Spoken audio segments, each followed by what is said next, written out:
needs to happen before the stock of IBM can finally get some momentum going? Everyone thought the company needed to get its sales going again, but that happened in the first quarter, and the stock has remained listless. We heard that IBM's new fast-growing strategic imperatives division, which includes their cloud business, needed to start offsetting the slower legacy business. They've done that, too. They keep delivering on their promises, and yet the stock still trades at a laughable 10 times earnings. So what's it going to take?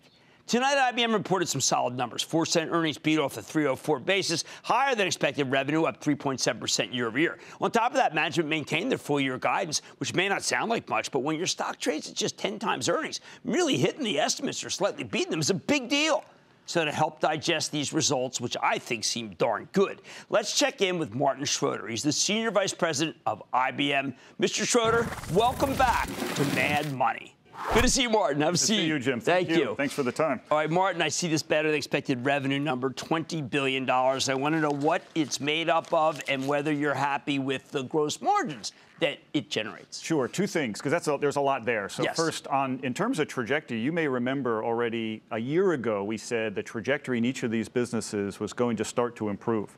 Part of that was delivered again in the last 90 days when we grew revenue, good single-digit growth, right? Pretty consistent with what we talked about. The elements of that consistent with, where we've been in the past. So very good systems performance again. We said already that the mainframe, when we announced it, was going to have a short arc and a long arc to it, and that long arc is playing out quite well.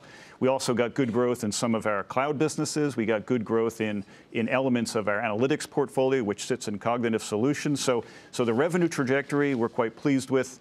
And we think that we can keep momentum going. Okay. On the margin side, we have some mix issues on margin, as we always do, right? But the trajectory continues to improve from where we were. So we're seeing the gross profit dollar growth out of that revenue, and we'll see margin stabilization. Okay, I want to see that. I also was gratified to see $4.7 billion in cloud.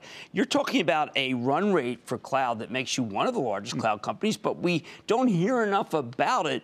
I love the fact that you issued some of the wins. Talk about the wins, how big they are, and whether they're competitive. Sure. So, look, this is a competitive industry, right? We've got some fierce competitors. They invest heavily. We invest heavily. So let's look at the win, for instance, that we had in Australia. It's a win across all of the government. Okay, so the government, very adept, very good about how they procure, how they think about. They're on a journey just like enterprises are. And that journey includes cloud, that journey includes analytics, that journey includes some new technologies like blockchain and quantum and things. So we were able to go in and compete for what is $1 billion contract in Australian dollars, so about 750 million US. Big platform play to help the government now take their vision of how a government should run by 2025. Again, these are long commitments. Right. How they should run by 2025. We'll bring in all our technologies. We have the process expertise to help them put it in place. And importantly, I think it's a good measure of what we've talked to all our customers about, which is you can trust us. You can trust us with your data. You can trust us to get it done. We talk about that because there are some companies in the Valley that some people regard as being compromised. Are you seeing a pickup in some wins from people who just say, look, I got to go with IBM because your history is to not give up information? Yeah, I think there are a couple things that are really important for our clients. One, we don't compete with our clients, right? So that's really important to them. They know what our financial model looks like, and they know that we don't have an alternative monetization need really for their data. You're not giving out their names, and you're not taking their retail information and using it against them. Right, and we don't need that in our financial model. So they're assured of our financial model. They're assured that architecturally we can protect their data, make sure their data stays there, and importantly, their insights remain their insights. All right, now I want to be sure that everybody recognizes you're on target to meet the key objectives, at least 13.8, because some people felt that you would not make that. I read all the research. 40 billion strategic imperatives there, and 12 billion in free cash flow. What will you do with the free cash flow? So we always have been pretty prudent about both returning some to our shareholders, right? We've been able to grow our dividend year after year now for a pretty good track record. We return some through share repurchase, but we've also been pretty acquisitive. We have in the past, and we continue to be quite acquisitive.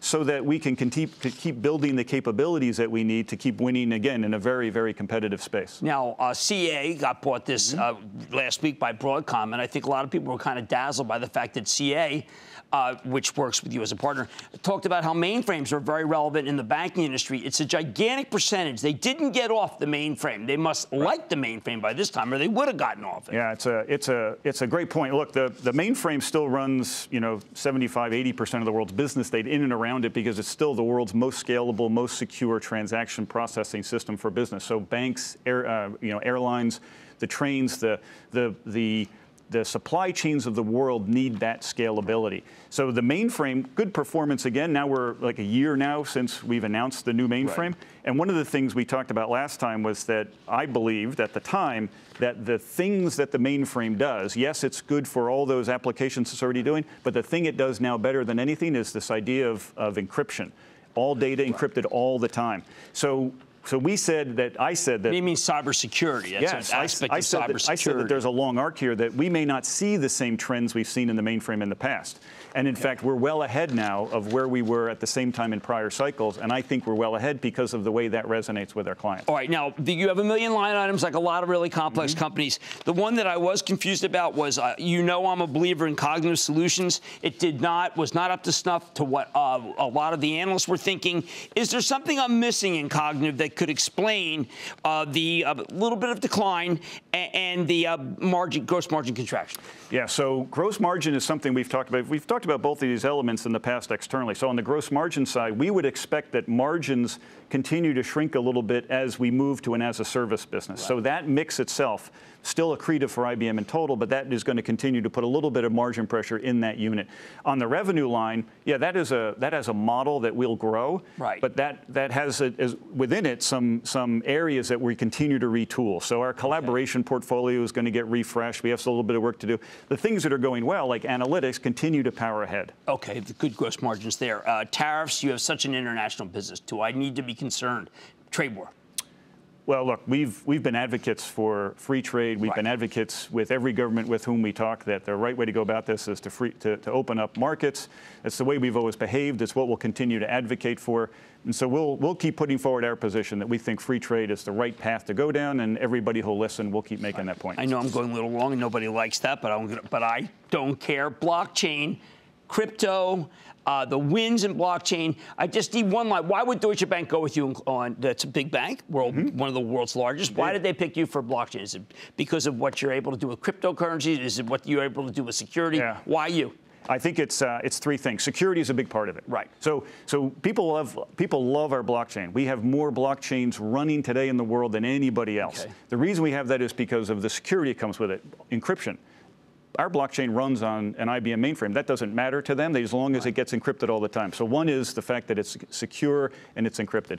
Secondly, we have the scale. Our blockchain technologies, right? There's an open platform that runs this on the bottom. That's open source. We've made it available to everybody. But we have the scale that big businesses need, big global banks need. We're not talking about like tens and 20s of things. We're talking about tens of thousands of things per second to run scale.